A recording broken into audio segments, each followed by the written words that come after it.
জয় গুরু, বন্দে পুরুষোত্তম।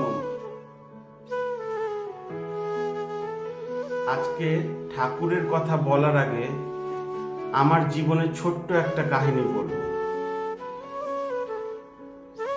আমি যখন মাধ্যমিক পাশ করলাম, মাধ্যমিক পাশের মার্কশিটটা নিয়ে গিয়ে মা বাবাকে দেখালাম। মা বাবা খুব খুশি হলো। আমাদের তো অর্থনৈতিক অবস্থা অতটা ভালো ছিল না, তাই মা আমাকে বলল, মাধ্যমিক অবধি আমরা পড়াশোনার খরচ দিলাম, এরপর নিজের পড়াশোনা কাজ করে পড়াশোনার খরচ নিজেই জোগাড় করে নিবি। তো মা বাবার কথা শুনলাম। আমাদের পাড়াতেই একটা দাদা কম্পিউটার সেন্টার ছিল। ওই দাদাটার কাছে গিয়ে বললাম, দাদা আমি কম্পিউটার শিখতে চাই, কিন্তু আমার কাছে পয়সা কড়ি কিচ্ছু নাই।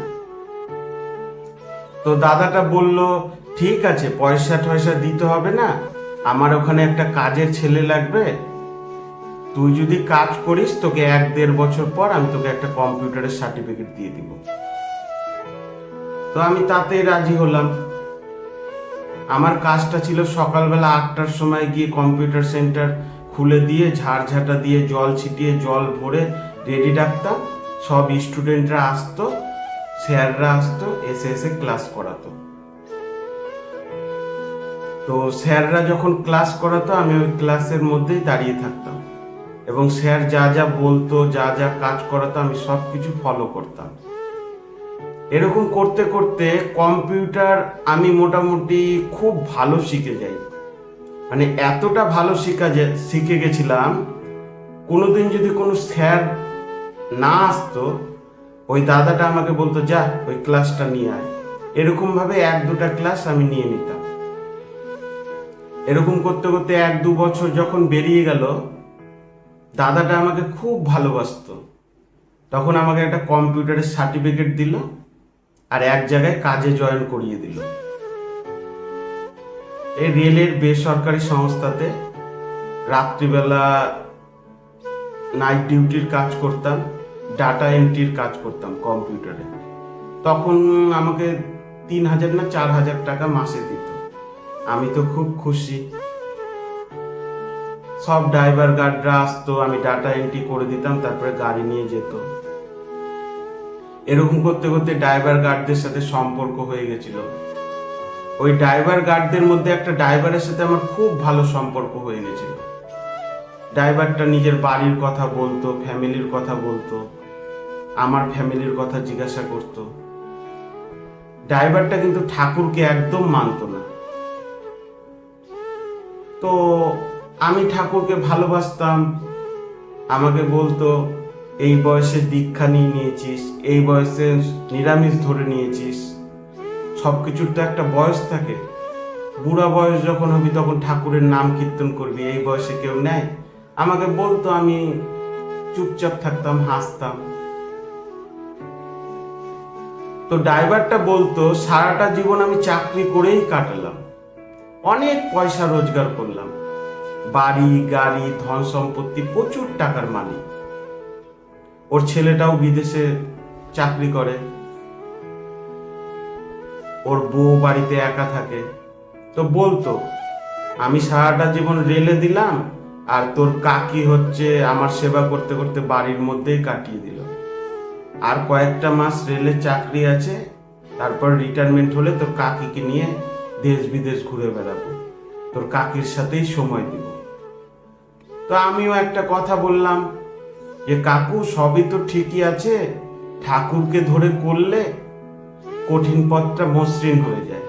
তখন বললো, না না, ঠাকুরকে ধরার আমার সময় নাই, আমি যে জীবন, আমার যেরকম জীবন চলছে ওতেই আমি খুব ভালো আছি। তো আমিও চুপচাপ হয়ে গেলাম। এরকম করতে করতে ওই ড্রাইভারটা রিটায়ারমেন্টের সময় চলে আসলো।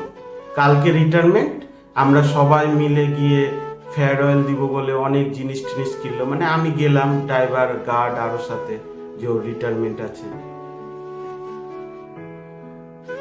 এরই মধ্যে শুনতে পেলাম ওর বউ হাসপাতালে ভর্তি। হাসপাতালে খুব সিরিয়াস কন্ডিশন, ওখান থেকে নার্সিং হোমে ট্রান্সফার করেছে। তো আমরা সবাই মিলে দেখতে গেলাম, গিয়ে শুনলাম তার বউ মারা গেছে। যে নাকি সারাটা জীবন রেলকে দিল, তার বউকেও ঠিক মতো সময় দিতে পারলো না। সারাটা জীবন শুধু টাকা আর টাকা কামালো, কিন্তু যখন বউকে নিয়ে ঘোরার সময়, বউকে নিয়ে দেশ বিদেশ ঘুরবে, থাকবে, সময় কাটাবে, বউটাই মারা গেল। সে বাড়িতে পুরো একা হয়ে গেল। এই জন্য কথায় আছে, অর্থ মান যশ পাওয়ার আশায় তুই পরম পিতাকে ছাড়িস না। পরম পিতাকে ধর, সবকিছু এমনিই তোর কাছে চলে আসবে। লোকটা কত কাঁদলো, লোকটা বাড়িতে একা হয়ে গেল। ছেলে এত দূরে চাকরি করে, আসার সময় পর্যন্ত হলো না, সৎ কাজ ওই একা করতে হলো। সারাটা জীবন চাকরিতে কাটালো, পয়সা রোজগার করলো, কিন্তু যখন সেই পয়সাটা খরচ করার সময়, তখন তার পাশে কেউ থাকলো না। এই জন্য আমি অনেক জায়গায় গিয়ে শুনতে পাই, এই বয়সে নিরামিষ খাস, এই বয়সে ঠাকুর ধরিস। ঠাকুর ধরার কোনো বয়স হয় না, নিরামিষ স্বস্তিনী নেওয়ার কোনো বয়স হয় না। আমরা কখন মরে যাব কোনো ঠিক নাই, কিন্তু ঠাকুরকে ধরে থাকলে যেন মরার সময় আফসোস না হয়। তোমার সাথে কেউ থাকবে না, একমাত্র পরম পিতা থাকবে আর শ্রী শ্রী ঠাকুর থাকবে। তাই ঠাকুরকে যখন পারো তখনই ধরে নাও, ঠাকুরের দীক্ষা যখন নিতে বলে তখনই নিয়ে নাও, ঠাকুরকে নিয়ে সব সময় চলো। এই গল্পটা বলার কারণ, আমার 7 বছর বয়সে দীক্ষা হয়েছে। আমার বন্ধু বান্ধব অনেকে বলেছে এত কম বয়সে দীক্ষা নিলে হয়। আমি যখন 17-18 বছরের স্বস্তিনী নিই, সবাই বারণ করেছিল, আমাকে ভয় দেখিয়েছিল, তবুও আমি স্বস্তিনী নিয়েছি। আজকে আমার যদি কিছু হয়ে যায়, আমার একদম আফসোস নাই। আমার সমস্ত জীবন আমি ঠাকুরকে দিয়েছি। ঠাকুরকে হয়তো আমি সময় দিতে পারি না, কিন্তু অন্তরে সবসময় আমি ঠাকুরের নাম জপ করি, ঠাকুরকে ডাকি। ঠাকুরকে নিয়ে চলতে হয় আর সৎ কর্ম করতে হয়। আজকে দেওঘরে গেলে আমাদেরকে এত সেবা কেন করে? গেলেই আনন্দবাজার খাই। একবার ট্রিটমেন্ট করানোর জন্য দেওঘরে গেছি, সবাইকে দেখছি শরবত এনে এনে দিচ্ছে, জুস এনে এনে দিচ্ছে। মানুষকে সেবা করলে পরম পিতার অধিকারী হওয়া যায়, শুধু সেবা করার মনটা চাই। একটা গল্প আমি এখানে বলছি। একটা বৃদ্ধা ছিল, বৃদ্ধাটার সেবা করার খুব মন, কিন্তু সেবা করতে গেলেও তো টাকা পয়সা চাই, কি করবে? ওই যে গ্রামগঞ্জে গরুর যে পাল থাকে, গোবর হয়, ওই গোবর দিয়ে দিয়ে ঘুঁটা দিত, আর গ্রামে গ্রামে ঘুরে চাল ডাল জোগাড় করত, গম জোগাড় করত। ওই গমকে ভাঙিয়ে রুটি করত। আর যত পথিক ছিল, গরিব দুঃখী ছিল, সাধু সন্তরা ছিল, তার কাছে আসতো। কাউকে মানা করতো না, সে রাতে আসুক, দুপুরে আসুক, সকালে আসুক, সবাইকে খাবার দিত। আর ঠাকুরের নাম জপ করতে করতে এরকম করে রুটি খিচুড়ি করত, যে খেত সেই নাম করত। এইভাবে আস্তে আস্তে বুড়িটার নাম চারিদিকে ছড়িয়ে যায়। তখন সবাই টিনে টিনে, কেউ ডাল দিয়ে যায়, কেউ চাল দিয়ে যায়, কেউ গম দিয়ে যায়, কেউ আটা দিয়ে যায়। এইভাবে করতে করতে তার নাম প্রচার হয়ে যায়। আস্তে আস্তে ওই ছোট্ট কুটিরটা একটা বড় আশ্রমে পরিণত হয়। এই হচ্ছে সেবার গুণ। সে আগে নিজে খেতে পারতো না, কিন্তু যখন থেকে বলল না আমি সেবা দেব, সেবা দিলে পরম পিতার অধিকারী হওয়া যায়। এই গল্পটা বলছি, আর একটু পরেই বুঝতে পারবা যে কেন বলছি। তারপরে এরকম করতে করতে সে যখন গ্রামের মধ্যে যেত, যখন গম তৈরি হতো কিংবা চালের জন্য যেত, সবাই টিন ভরে ভরে গম চাল ডাল দিত। জানে ওই আশ্রমে রোজ অনেক লোক খাবার খায়। তো সে গরুর গাড়ি নিয়ে যেত, একা আর আসতে পারতো না। একদিন গরুর গাড়ি নিয়ে গেছে, সবাই চাল ডাল গম দিয়ে গরুর গাড়িতে লোড করেছে। সে যখন আসছিল তখন রাত হয়ে গেছিল আর বৃষ্টি পড়া আরম্ভ হয়েছিল। বৃষ্টি পড়লে তো গম নষ্ট হয়ে যায়, আর অন্ধকারে কিছু দেখতেও পারছিল না। সে ঠাকুরকে খুব ডাকলো, হে ঠাকুর, এই খাবারগুলো যেন নষ্ট না হয়, বৃষ্টিতে ভিজে না যায়। তখন একটা 14 বছরের ছেলে আসলো একটা বড় ছাতা নিয়ে এনে, আর একটা লণ্ঠন নিয়ে ওই ছাতাটা ওই গরুর গাড়ির উপরে দিয়ে দিল যেন জল না পড়ে, আর বলল, মা, আমি আগে আগে যাচ্ছি লণ্ঠন নিয়ে, তুমি দেখে দেখে আসো। তখন মা বলল যে, তোমার বাড়ি কোথায়? মা বলল, ওই তোমার আশ্রমের ওইখানে, চলো। তখন আস্তে আস্তে করে গেল, সামনে পথ দেখাতে দেখাতে সে ভিজতে ভিজতে, আর মা গরুর গাড়িটা নিয়ে এসে সব মালগুলা ওই আশ্রমের মধ্যে রাখলো। মা সেদিন রাত্রে খুব নাম করলো, বলল, কে ওই ছেলেটা যে ওর নিজের থেকে বেশি আমাকে ভালোবাসলো? সে নিজে ভিজে ভিজে সামনে এগিয়ে পথ দেখালো। সেই ছেলেটার খোঁজ অনেক করেছে গ্রামে, কিন্তু ছেলেটার খোঁজ পায়নি। একদিন দেওঘরে গেল মাটা, পরম পূজ্যপাত শ্রী শ্রী দাদাকে প্রণাম করলো, দেখলো তার পাশে একটা লণ্ঠন আর ছাতা রাখা আছে। তখন ওই বয়স্ক বৃদ্ধাটার আর বুঝতেও অসুবিধা হলো না, এই কাজ স্বয়ং পরম পিতার কাজ, এই কাজ স্বয়ং শ্রী শ্রী অনুকূল ঠাকুরের কাজ। তুমি যদি অন্যর সেবা করো, তোমার সেবা স্বয়ং ভগবান এসে করবে। তুমি যতই ঠাকুরের নাম করো, যতই ঠাকুরের নাম জপ করো, তোমার কর্ম কিন্তু ভালো করতে হবে, তোমার কিন্তু সেবা দিতে হবে। তো দুটা বন্ধু ছিল, দুটা বন্ধু মুম্বাইয়ে যায় অর্থ কামানোর জন্য। ছোট মোটো কাজ করতে করতে একটু পয়সা জোগাড় হয়, তারপর একটা দোকান খুলে, দোকানটা খুব চলতে থাকে। চলতে চলতে একটা বড় হোটেল খুলে মুম্বাই শহরে। তখন দুজনের খুব পয়সা ইনকাম হতে থাকে। তখন একটা বন্ধুর মনে হয়, ওই বন্ধুটাকে যদি আমি কোনো রকম ভাবে মেরে ফেলি, তাহলে আমি এই হোটেলের মালিক একাই হব। তো মেরে ফেলা কি এমন কাজ? খাবারের মধ্যে বিষ মিশিয়ে বন্ধুটাকে খাইয়ে দিয়েছে। বন্ধুটা তো মরে গেছে। এবার অনেক দিন পর ওই বন্ধুটা যখন গ্রামে এসছে, তখন গ্রামের লোকজন বলছে যে, কি ব্যাপার রে, ওই বন্ধুটা কই? তখন বললো, বন্ধুটা তো আমার সাথে 4-5 দিন থাকার পরই অন্য জায়গায় চলে গেল, কোথায় চলে গেল ঠিক নাই। এবার বন্ধু এই বলেও গ্রামবাসীকে চুপ করিয়ে দিল। ওই বন্ধুটার তো অনেক পয়সা, হোটেল থেকেও বিশাল পয়সা আসতে আরম্ভ করলো। গ্রামে অনেক জায়গা জমিন কিনলো, বিশাল বড় অট্টালিকা করলো, গাড়ি কিনলো। তারপর একটা সুন্দর মেয়ে দেখে বিয়ে করে নিল। বিয়ে হওয়ার 1 বছর পর একটা ছেলে হলো। বাড়িতে তো খুব খুশির জোয়ার, গোটা গ্রামবাসীকে খাওয়ালো, পয়সার কোনো অভাব নাই। আস্তে আস্তে ছেলেটা যখন বড় হলো, আমেরিকাতে পড়তে পাঠালো। আমেরিকাতে পড়ছে পড়ছে ঠিক আছে, হঠাৎ ছেলেটার ক্যান্সার হলো। বড় নার্সিং হোমে ভর্তি করলো। এতদিন শুধু কামানোর সময় ছিল, এখন যাওয়ার সময়। আস্তে আস্তে বাড়ি বিক্রি হলো, গাড়ি বিক্রি হলো, হোটেল বিক্রি হলো, মুম্বাই যে হোটেলটা ছিল। আস্তে আস্তে অনেক টাকা ধার হয়ে গেল খরচা করতে করতে, ছেলের চিকিৎসা করতে করতে। তবু ওই ছেলে ঠিক হলো না। ছেলেটাকে যখন বাড়িতে নিয়ে আসলো, ছেলেটাকে জড়িয়ে ধরে মা বাবা খুব কাঁদলো যে, ঠাকুর, আমি কি ভুল করেছি, আমাকে তুমি এত শাস্তি দিচ্ছ?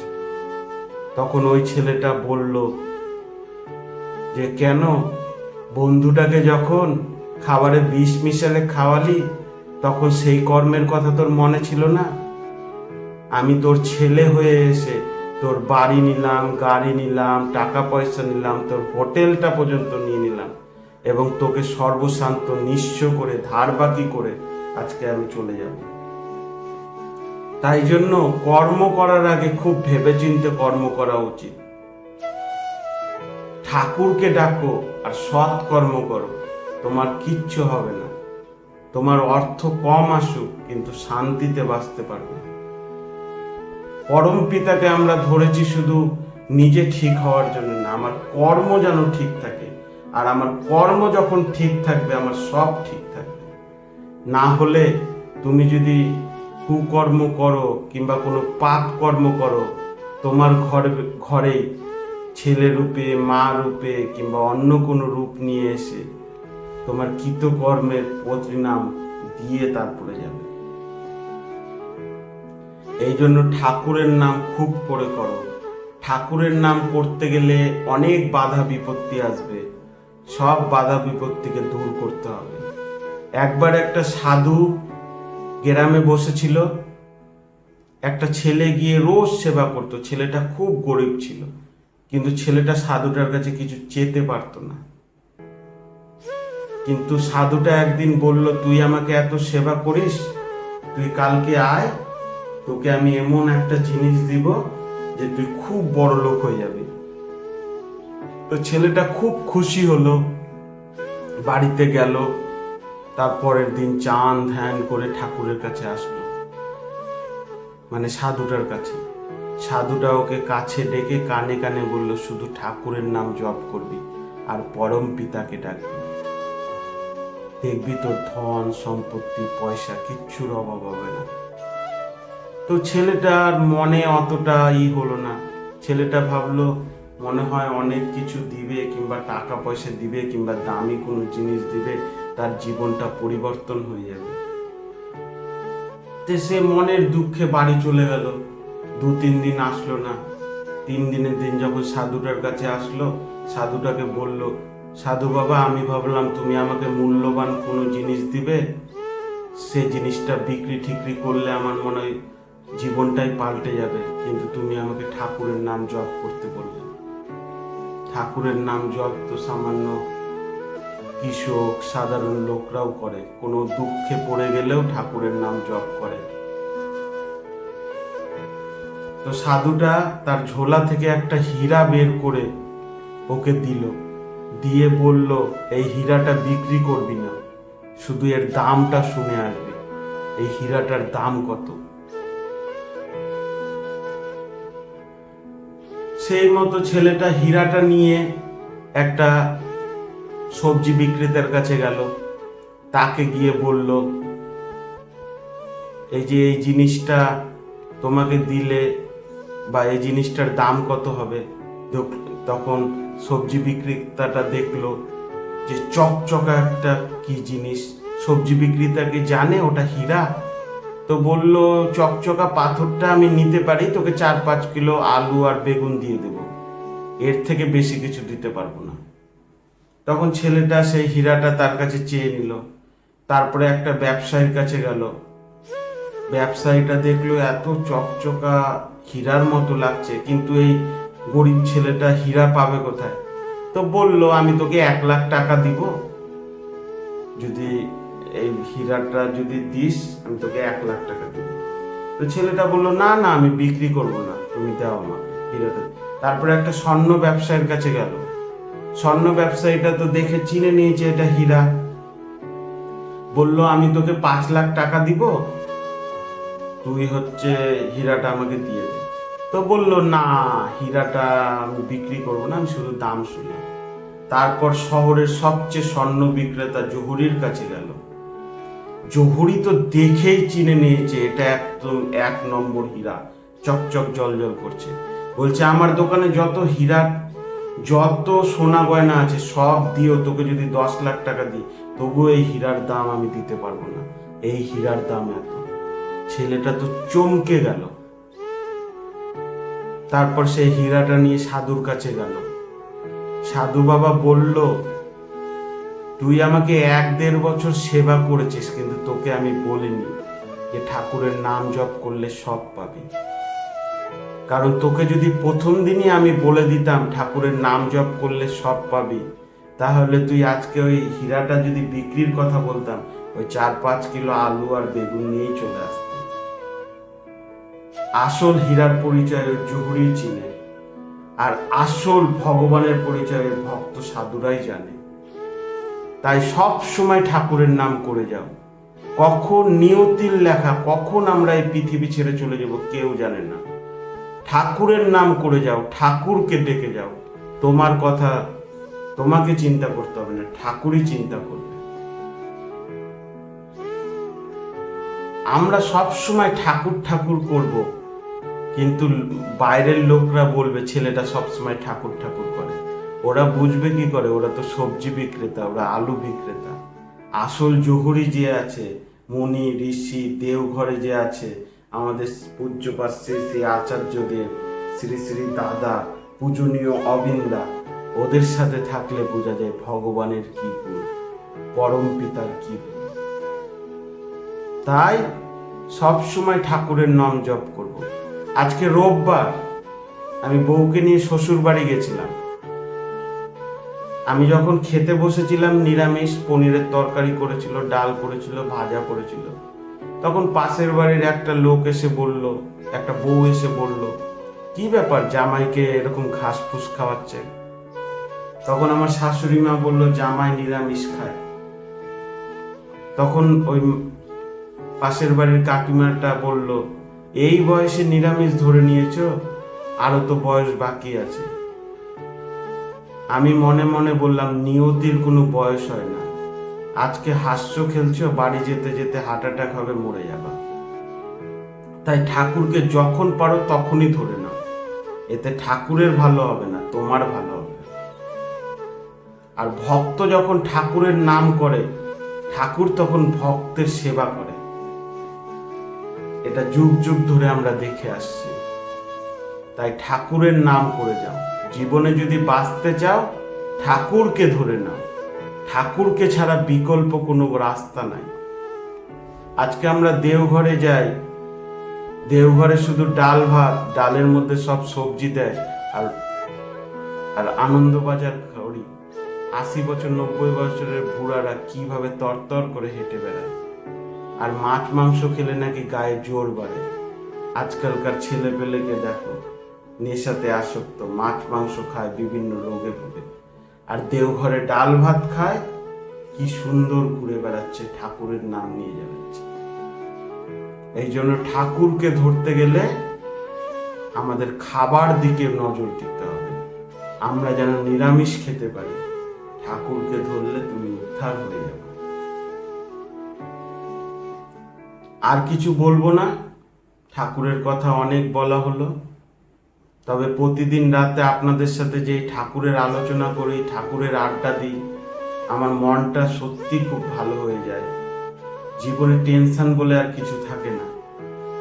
পরম পিতাকে ডাকলে পরম পিতা আমাদের টেনশন নেবে, আমরা শুধু তাকে ডাকবো।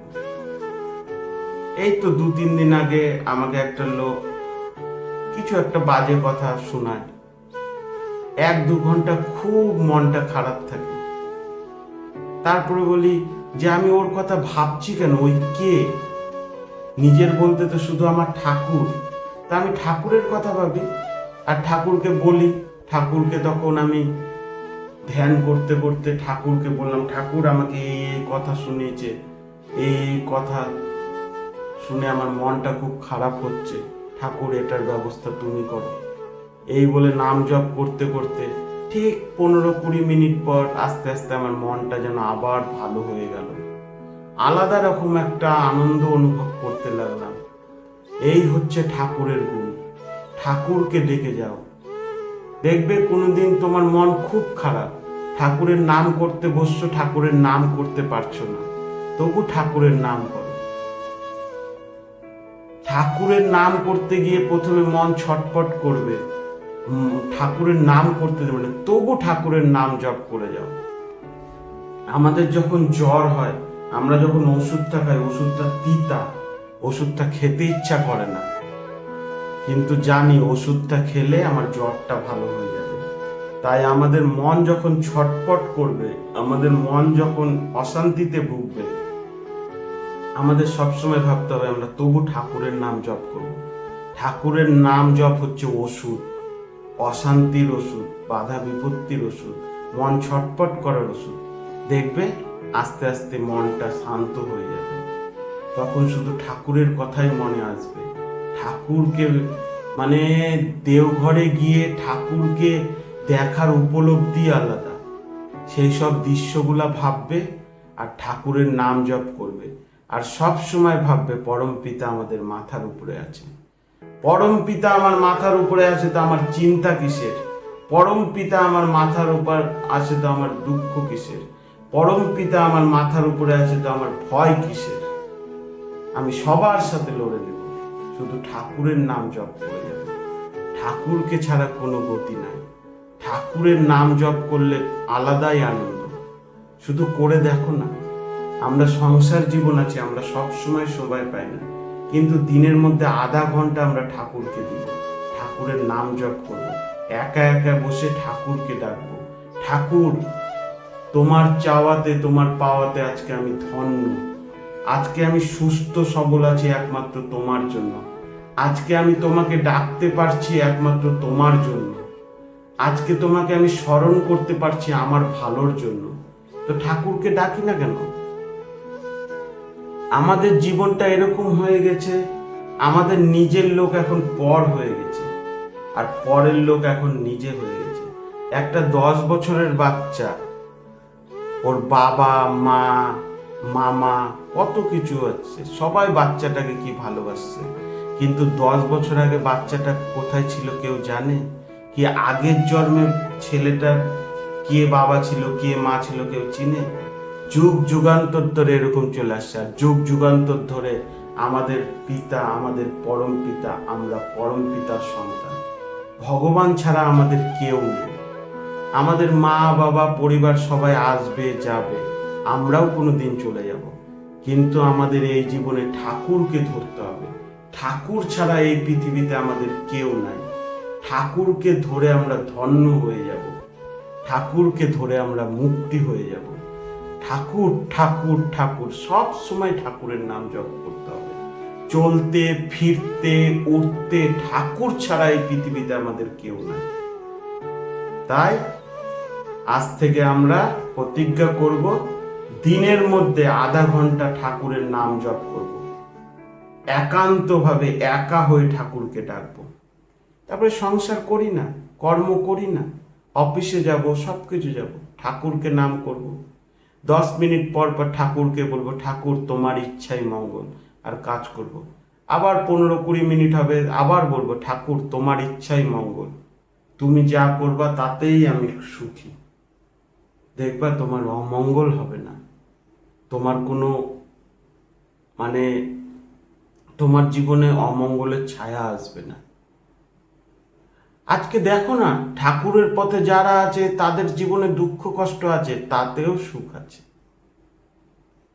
আর ঠাকুরকে না ধরে চললে অনেক পয়সা আছে, আছে, সন্ধ্যার পরে মদ না খেলে হয় না, মেয়ে সঙ্গ না করলে হয় না, নেশা না করলে হয় না।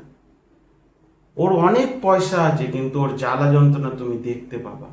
আর ঠাকুরকে ধরো, ওই যে ঠাকুর বলেছেন না, ডালিম পাকলে বলতে হয় না, ডালিম পাকলে এমনি ফেটে যায়।